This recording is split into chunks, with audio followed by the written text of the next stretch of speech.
My dad slapped me on his birthday and called my gift worthless junk. I ran away that night. Hours later, a stranger found me and said, "I've been looking for you for 19 years.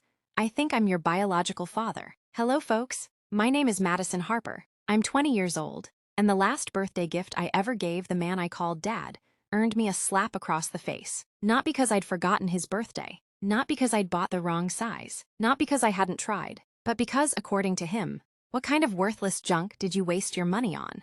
Those were the last words he shouted before his hand struck my cheek in front of my entire family. 8 hours later, a stranger sitting in a black sedan looked at me with tears in his eyes and quietly said, "I've been searching for you for 19 years. I think I'm your biological father." Looking back, I always knew something about my family felt different. My younger brother, Tyler, was 16. To Dad, Tyler could do no wrong. If Tyler broke something, it was an accident. If Tyler failed a test, he just needs encouragement. If I earned straight A's, Dad simply nodded. "That's what you're supposed to do." I stopped expecting praise years ago. Still, part of me never stopped trying. Mom wasn't cruel. She was simply quiet. Whenever Dad exploded, she usually whispered, "Please don't argue." Keeping the peace had become her full-time job. As a result, keeping my feelings hidden became mine. Dad loved collecting antique pocket watches. His father had owned one before passing away. He often told that story. "It's the only thing I wish I'd never lost." I'd heard it dozens of times, so when his 60th birthday approached, I decided to surprise him. I worked extra shifts at the bookstore where I'd been employed since high school, skipped eating lunch out, stopped buying coffee, sold several old textbooks. For nearly 4 months, I saved every spare dollar. Finally, I found one, a beautifully restored vintage pocket watch from the same decade as his father's. It wasn't the exact watch, but it looked almost identical. The jeweler even engraved the inside. "Family is measured by love, not time." When I picked it up, I honestly believed it might become the first gift Dad ever treasured from me. I wrapped it carefully. Blue paper, silver ribbon, simple, elegant. On the morning of his birthday, the whole family gathered. Grandparents, aunts, uncles, several family friends. Dad opened gifts one after another. New golf clubs, expensive whiskey, designer sunglasses. Everyone laughed. Everyone celebrated. Then, he picked up my small package. I smiled nervously. "I hope you like it." He opened the box, looked inside. For about 3 seconds, he didn't move. Then he frowned. "What is this? A vintage pocket watch?" I remembered the stories about Grandpa.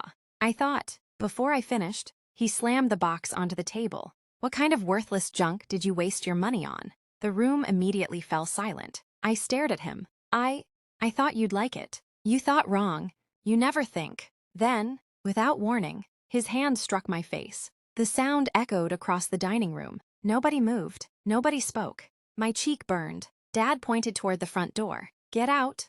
I don't want to look at you today." Mom quietly whispered, "Richard." He didn't even look at her. I said, "Get out." I looked around the room. Nobody stopped me. Tyler looked uncomfortable. Grandma lowered her eyes. Mom silently cried. I picked up my backpack, walked outside, and closed the front door behind me. No one followed. I walked for hours. No destination, no plan, just trying to outrun the feeling that I'd spent 20 years chasing love I'd never receive. By sunset, rain had started falling. I found a small bus shelter near the edge of town, sat down, and cried harder than I ever had before. My phone buzzed several times. Mom called, twice, then stopped. No message, no explanation, no apology. Around 10 o'clock, a black sedan slowly pulled into the nearby parking lot. At first, I didn't pay attention. Then, the driver stepped out. He looked to be in his early 50s. Well-dressed, nervous, he didn't approach immediately. Instead, he stood several feet away, as though he didn't want to frighten me. Finally,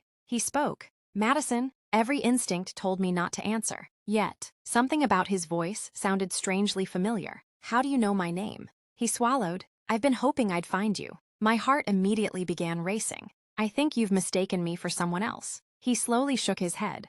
"I don't think I have." He carefully reached into his coat pocket, not quickly, not threateningly, then removed an old photograph protected inside a clear plastic sleeve. He held it where I could see.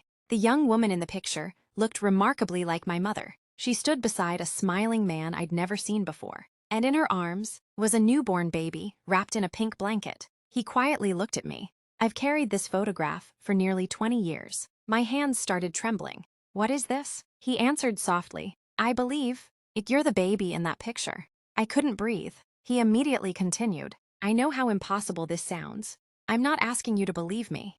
I'm asking you to let me show you why I've spent 19 years searching for someone named Madison Harper. Then, he slowly reached into a worn leather envelope. Inside were several faded documents, hospital papers, birth records, old photographs. He looked at me with tears in his eyes. I think, Jax, I'm your biological father. Sometimes, the family that breaks your heart isn't the one fate intended to give you. As the stranger slowly opened the worn envelope, filled with faded photographs and hospital records, I realized the worst night of my life might also be the beginning of the biggest truth I'd never known. I stared at the envelope in the stranger's hands. Every instinct told me to walk away. Yet, something kept me standing there. He carefully removed the first document. I don't expect you to trust me, so don't. Trust the paperwork. He handed me a certified copy of a birth certificate. My hands trembled as I unfolded it. There, under father, wasn't Richard Harper. It was another name, Daniel Morgan. I looked up.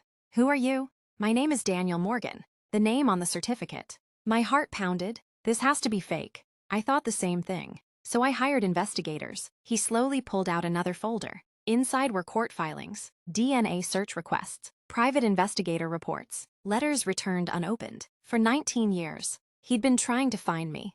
I don't understand. He looked down. When your mother and I were young, we were engaged. Then we had a terrible misunderstanding. I left for military deployment.